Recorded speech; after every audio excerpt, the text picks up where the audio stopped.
Pour la première fois depuis très longtemps, j'ai commencé à fréquenter un homme qui me traite bien. Il est stable, il est constant, il est cohérent, il est bienveillant, il est présent, il est mature, il a les mêmes intentions que les miennes et pourtant, je n'arrive pas à me sentir en sécurité, je n'arrive pas à lâcher prise 100%, je n'arrive pas à ne pas être sur mes gardes en permanence, à me préparer au pire, à me préparer à ce que quelque chose me pète à la figure et que je découvre qu'en fait tout ça n'était qu'une supercherie, un mensonge et que tout s'arrête brutalement comme c'est toujours arrivé par le passé.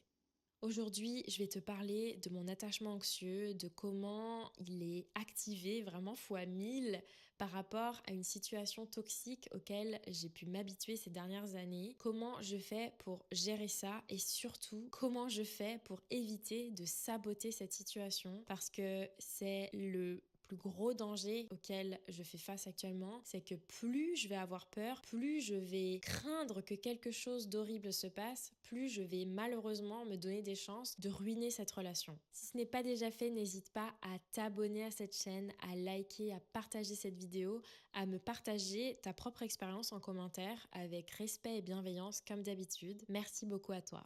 Je le répète assez souvent, mais je préfère te le redire encore une fois, je ne suis pas experte en psychologie, je suis là pour te partager mes expériences, mes émotions, mes ressentis, ce que j'apprends de ce vécu-là, ce que j'observe autour de moi, ce que j'apprends aussi par le biais de ma thérapie que j'ai commencé il y a presque 3 ans maintenant. Je suis une femme, je suis hétérosexuelle et j'ai totalement conscience que mon contenu ne s'adresse pas peut-être à tout le monde, donc voilà. Sache que ça fait 1 heure que j'essaye de tourner cette vidéo, j'ai dû recommencer au moins 40 fois, c'est de loin la vidéo la plus difficile que j'ai jamais eu à tourner de cette chaîne. J'espère vraiment que je vais y arriver. Le premier exemple de l'amour qu'on reçoit dans la vie, c'est à travers la famille. Quand on a grandi dans une famille qui ne nous a pas fait nous sentir assez aimés, appréciés, qu'on ne nous a pas donné peut-être l'attention qu'on méritait, le minimum finalement dont on avait besoin, c'est très difficile en tant qu'adulte de relationner avec des gens, de construire un attachement qui soit sain et pas dysfonctionnel. Et c'est clairement ma situation où j'ai toujours eu l'impression que je devais me battre pour avoir de l'attention, que je devais me battre pour avoir des miettes, pour avoir de l'amour de ma famille. Et aujourd'hui, c'est très difficile pour moi d'accepter que quelqu'un soit sain, veuille de moi, veuille mon bien, s'intéresse à moi, sans que je n'ai rien à prouver, sans que je n'ai rien à donner en retour, sans qu'il n'y ait de supercherie derrière ou de manipulation ou de quoi que ce soit qui pourrait prouver que cette personne est malhonnête envers moi et finalement me veut du mal. C'est très difficile pour moi de me détacher de ce sentiment très familier que j'ai connu ces 4 dernières années au travers de relations très toxiques où en fait mon cerveau était tellement habitué à cette familiarité de la toxicité que je savais pertinemment que ça allait mal finir, soit parce que cet homme cochait la case du manipulateur, soit parce qu'il cochait la case du menteur, du mec qui aime jouer sur plusieurs tableaux. J'avais toujours un très bon aperçu du danger qu'il allait se passer quelque chose qui ferait que tout s'arrêterait brutalement, que j'allais souffrir, que de toute façon c'était toujours pareil, que j'étais toujours dans le même pattern, etc., etc. Et malheureusement, cette sensation-là, cette douleur-là me faisait me sentir en sécurité parce que je savais très bien à quoi m'attendre. C'est très bizarre dit comme ça que de se sentir en insécurité, on se sent en sécurité, mais c'est un petit peu comme ça que le cerveau y réfléchit et c'est pour ça qu'on a tendance aussi à un petit peu répéter ces schémas toxiques parce que le cerveau, il sait ce qui va se passer. Il sait que là, tu es en train de chercher les petits pièges, de chercher les red flags, de chercher ce qui va pas chez ce mec-là parce que tu veux te construire un petit coussin douillet quand la chute va se produire. Parce que c'est déjà arrivé par le passé. Donc autant préparer les choses, autant se prévoir un petit endroit bien sympa et pas trop désagréable où atterrir quand on va tomber de cette falaise. Tout ce que j'ai pu connaître de l'amour, c'était donc ça, l'intensité, le chaud-froid, l'imprévisibilité, l'incertitude, le doute permanent. Et là, maintenant qu'en face de moi, je n'arrive pas à trouver de pièges, je n'arrive pas à trouver de choses qui feraient que ça prouverait que ce schéma se répète encore et encore, que mon cerveau sait exactement comment se préparer à la chute, C'est très difficile parce que là, je me dis, mais comment je vais faire pour me préparer? Comment je vais faire pour savoir quand ça va s'arrêter? Comment je vais faire pour ne pas souffrir le martyre quand je vais m'apercevoir que cet homme, en fait, ne m'apprécie pas et voulait juste s'amuser avec moi d'une quelconque manière? Eh ben, c'est pas possible. Parce que quand une personne saine se présente à toi, quand une personne qui veut ton bien et t'apprécie réellement se présente à toi, qui recherche les mêmes choses, c'est très difficile de juste se dire c'est en train d'arriver. Et juste profite du moment. Relâche-toi, fais confiance à la situation. La constance, je ne sais pas quoi en faire. Les relations saines, je ne connais pas suffisamment. J'ai même oublié la saveur d'une relation saine, la saveur d'avoir confiance en quelqu'un, de se dire que cette personne ne te veut pas forcément du mal ou n'est pas forcément malhonnête envers toi. Je ne sais pas quoi faire, je ne sais pas comment faire, je ne sais pas gérer ça. Alors je vais commencer à interpréter les moindres mini-trucs qui vont me faire peut-être penser que peut-être un jour ça va se transformer dans quelque chose de malsain ou quelque chose qui va me retomber sur le coin du nez. Un message peut-être un peu trop tardif, un smiley qui a été utilisé plutôt qu'un autre, ça n'a aucun sens. Et ça, je m'en suis vraiment aperçue avec cet homme parce que depuis le début, c'est vraiment très clair qu'on est sur la même longueur d'onde et même en disant ça, j'ai du mal à y croire, mais dès le deuxième date, avant même qu'il se passe quoi que ce soit, on ne s'était pas embrassé, rien. Je lui ai dit, ok, quelles sont tes intentions? J'ai besoin d'être sûre qu'on est sur la même longueur d'onde. Et c'est là qu'il m'a dit, je ne recherche absolument rien qui soit léger, je ne cherche pas du tout à aller sur les applications de rencontres, à fréquenter des femmes, etc., etc. Moi, ce que je veux, c'est une relation saine, une relation longue. Je veux quelqu'un sur du long terme, je veux trouver ma personne et tout ce qui n'est pas ça ne m'intéresse pas. Et là, ça a été très dur dans un premier temps parce que quand par le passé, je posais cette question, quand je demandais à la personne en face de moi quelles étaient ses intentions, c'est toujours à ce moment-là que je me prenais un premier mur, voire le mur qui allait faire que ça allait s'arrêter. Moi, je pose cette question et là, la réponse est totalement différente que celle que j'ai d'habitude. Et c'est la réponse dont j'ai toujours rêvé. Comment réussir à ne pas se laisser emporter dans une situation quand une personne te dit exactement ce que tu veux entendre? Eh bien pour moi, ça c'est le signe d'un piège. Je me dis, ok, ça veut dire que je dois redoubler d'efforts encore plus, que je dois encore plus creuser pour savoir où est le piège et où est-ce que ça va coincer et quand est-ce que ça va s'arrêter. Et cette incertitude-là est très difficile à gérer et encore plus difficile à gérer que l'incertitude toxique où je sais que c'est de l'incertitude qui va mener à la fin et qui va mener à de la souffrance. Là, je ne sais pas. Je ne sais pas si je vais souffrir, je ne sais pas si je vais être heureuse comme je l'ai toujours espéré. C'est cet espoir qui se bâtit en moi que je ne veux surtout pas laisser grandir, que je veux réprimer parce que avoir de l'espoir et le laisser grandir, c'est aussi prendre le risque de tomber d'encore plus haut et de souffrir encore plus, comme ça m'est déjà arrivé par le passé. Dans une relation, ce genre de situation, quand tu paniques, ça peut se retranscrire par le fait de chercher de la réassurance en permanence. Et ce n'est pas ce que j'ai fait avec cet homme-là. Il m'a apporté de la réassurance sans que j'ai à dire quoi que ce soit, sans que j'ai à manifester vraiment le fait que j'étais très anxieuse, etc., etc. Je lui ai posé des questions sur son passé parce que je lui ai dit que c'était l'une des choses que j'avais besoin d'entendre, que j'ai besoin de savoir.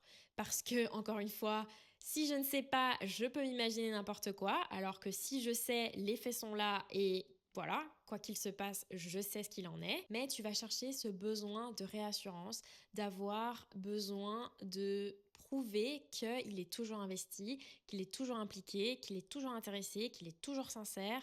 Et ça, c'est un puits sans fond, je te le dis. Parce que dès que tu commences à tomber là-dedans, dès que tu commences à demander à la personne à en vouloir toujours plus, à toujours dans la communication, à savoir exactement ce qu'il fait, où, quand, comment, avec qui, et à quelle heure il part, et à quelle heure il fait ci, et là actuellement il fait quoi, et qu'est-ce qu'il pense, est-ce qu'il est toujours intéressé, et est-ce que le dernier message que j'ai envoyé en fait il a pas mal pris, et est-ce qu'il est d'accord avec ci, avec ça. Plus tu vas être comme ça, plus tu vas t'éloigner de la personne que tu es vraiment et de la personne dont cette personne est réellement intéressée. Tu vas te transformer en cette espèce de boule d'anxiété, de boule d'insécurité qui va absolument tout saboter. J'ai déjà saboté des relations et c'est vraiment le plus grand mal des personnes qui ont un attachement anxieux, c'est que en essayant d'éviter ce qu'on craint le plus, on va le provoquer parce qu'on est persuadé que ça va se passer encore et encore. Parce qu'on n'arrive pas à croire qu'on est capable et qu'on est apte à recevoir de l'amour, à recevoir de l'attention sincère sans penser qu'on a fait quoi que ce soit pour le mériter. Et en fait, ce besoin de sécurité extérieure, que donc la réassurance apporte beaucoup, c'est très révélateur d'une chose, c'est que tu n'as pas de sécurité intérieure. Et ta sécurité intérieure, c'est le truc qui va te protéger quoi qu'il arrive. Le fait de se saboter passe aussi à travers des choses que tu vas mettre en place pour tester la personne.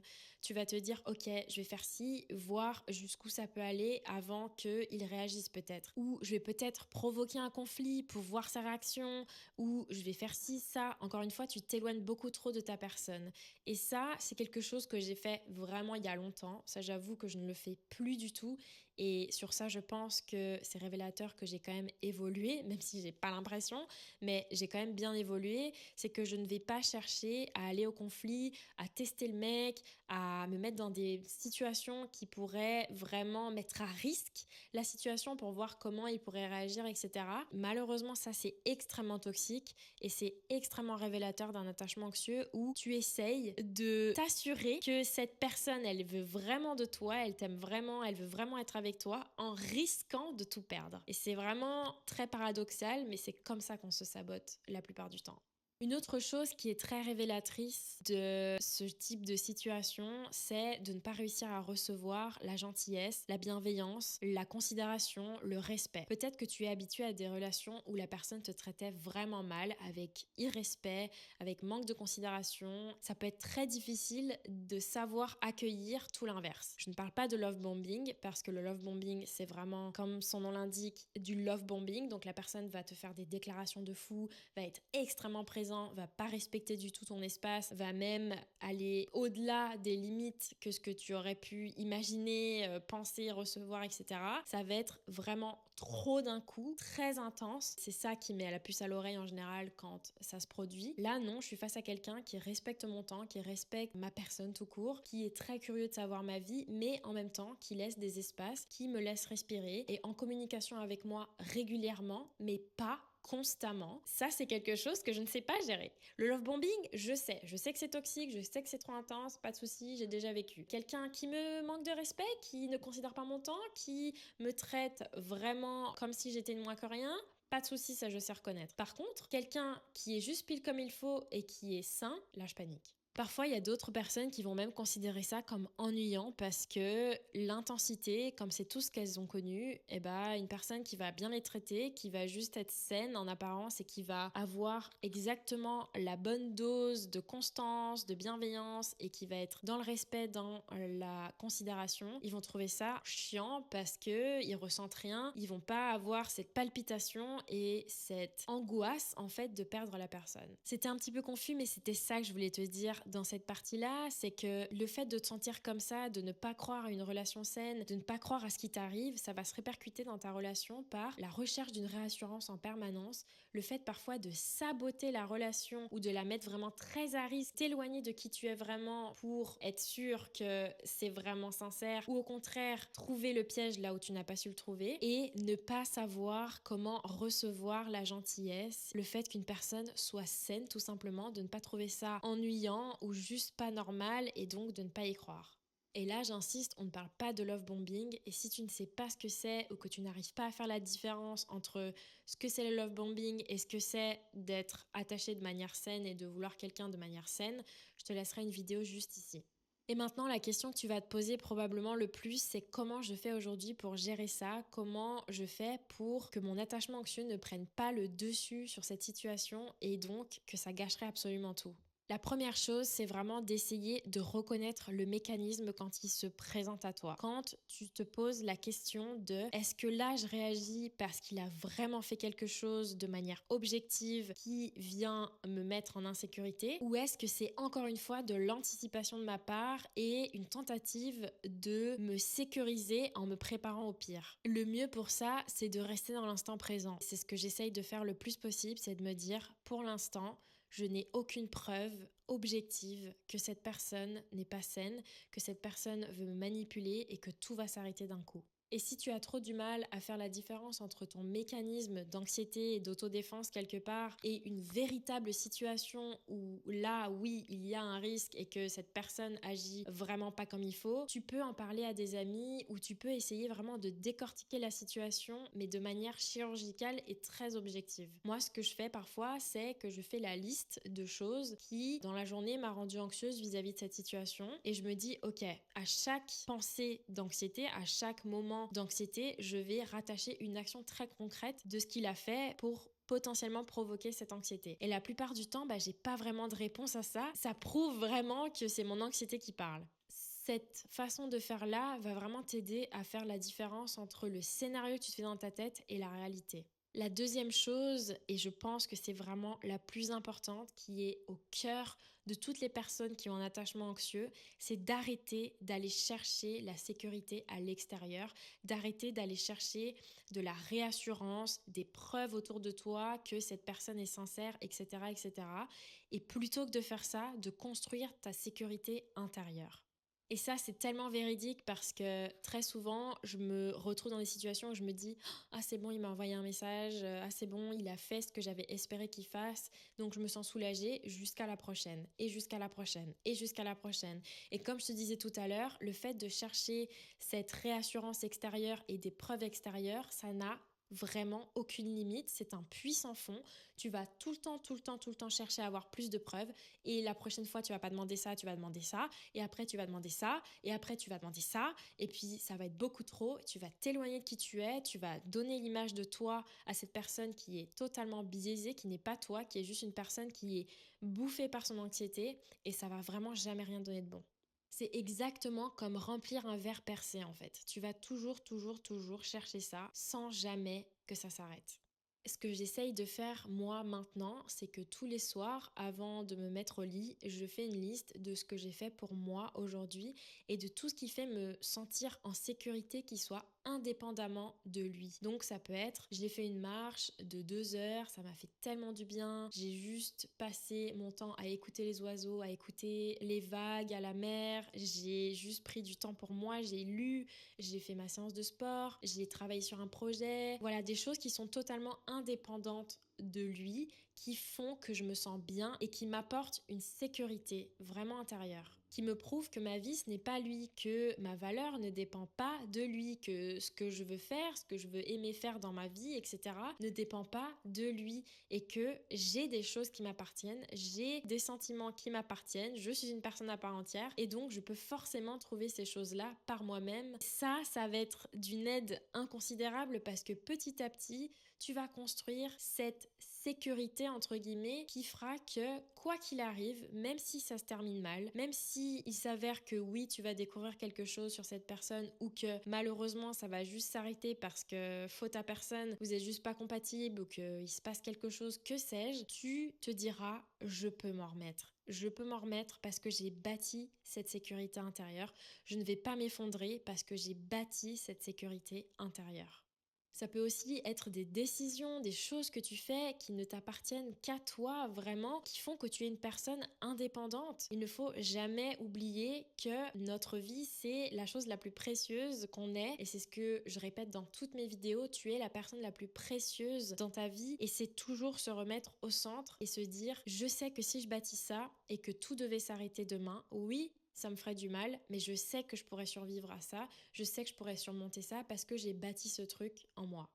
Et enfin, la dernière chose qui peut t'aider vraiment à contrer cette espèce de réflexe d'attachement anxieux à chaque fois que tu te retrouves face à ces situations saines et que tu paniques, c'est de laisser la réalité et les choses parler à la place des scénarios que tu te fais dans ta tête. Laisse cette réalité contredire le scénario. Quand je dis ça, c'est prendre des choses très concrètes que cette personne fait pour toi, te dit, te prouve, sans même que tu aies demandé à ce que cette personne te prouve quoi que ce soit, et qui va tout de suite contredire les scénarios. Par exemple, souvent je me dis « Ah mais aujourd'hui il est gentil, il est attentionné, etc. » Mais c'est juste aujourd'hui, demain je sais pas. Eh bien juste dis-toi, Oui, mais aujourd'hui il est gentil, aujourd'hui il est comme ça, aujourd'hui il est attentionné, aujourd'hui comme hier, comme avant-hier. Repose-toi sur ça, sur la réalité, sur le moment présent. On ne sait pas ce que demain est fait et c'est cette incertitude qui te fait autant souffrir, je le sais, qui te fait peur. Mais aujourd'hui, tu n'as pas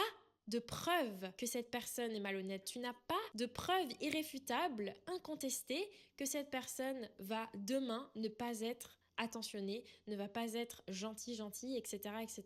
Si tu vas par là, n'importe quelle relation, n'importe quelle personne peut demain être différente et changer. C'est la nature même de construire une relation. Au début, ça représente de l'incertitude, mais aujourd'hui, si tu as que des signaux positifs et que des choses qui prouvent que cette personne, aujourd'hui, maintenant, est gentille, attentionnée, tout ce que tu veux, qui font que tu te sens bien, juste laisse cette réalité, laisse ce moment présent contrer tous les scénarios que tu peux te faire dans ta tête. Qui est capable de prédire ce qui va se passer dans la tête des gens, que ce soit dans le positif comme le négatif? Tu ne peux pas te donner cette sensation d'avoir le contrôle. Tu n'as pas le contrôle. Tu n'as pas le contrôle. Et c'est ça, je pense, qui est très difficile pour quelqu'un qui a un attachement anxieux, c'est que quand on se prépare à avoir 3 coups d'avance en se disant de toute façon ça va mal finir, je me prépare ce petit train d'atterrissage, voilà, safe, douillet, etc., au cas où la chute soit encore plus difficile, tu as cette sensation de contrôle et tu as la sensation que tu peux contrôler la fin de cette histoire. Alors que non, tu n'as pas de contrôle sur les gens. Et ça, c'est un lâcher-prise à avoir qui se travaille. C'est pas comme ça tout de suite que tu vas réussir à avoir ce lâcher-prise-là, mais c'est vraiment une chose très importante à prendre en compte. Je sais que ça fait peur, je sais que c'est extrêmement terrifiant de se dire que potentiellement on va ressouffrir, mais c'est aussi ça l'amour, c'est l'incertitude. L'incertitude dans le sens où on ne sait pas si une relation va fonctionner, même si la personne en face de nous a les meilleures intentions du monde, on ne sait pas. On ne sait pas, on n'a pas le contrôle sur ça. Plutôt que de passer ton temps à essayer d'avoir du contrôle, à avoir 3 coups d'avance, parfois même à provoquer des fins, à saboter des relations, sois dans l'instant présent et essaye au maximum de te recentrer sur toi quand tu sens que tu divagues trop. Voilà, j'espère que cette vidéo t'aura plu. Je sais que c'était très brouillon, que c'est un peu parti dans tous les sens, mais j'ai vraiment eu du mal à tourner cette vidéo. C'était très difficile pour moi parce que j'ai toujours très peur. Voilà, j'ai toujours très peur, je ne vais pas te mentir, je ne suis pas guérie, c'est pas en faisant cette vidéo que ça y est, tout va aller mieux et que je n'aurai plus jamais d'anxiété, etc. Mais j'ai décidé d'arrêter de sacrifier des relations dans lesquelles je pourrais vraiment me sentir heureuse et j'ai envie de donner une chance à cette situation-là. N'hésite pas à t'abonner si ce n'est pas déjà fait, à liker, partager cette vidéo, à commenter dans le respect et la bienveillance. Je te dis à la semaine prochaine, je te fais des gros bisous, bye.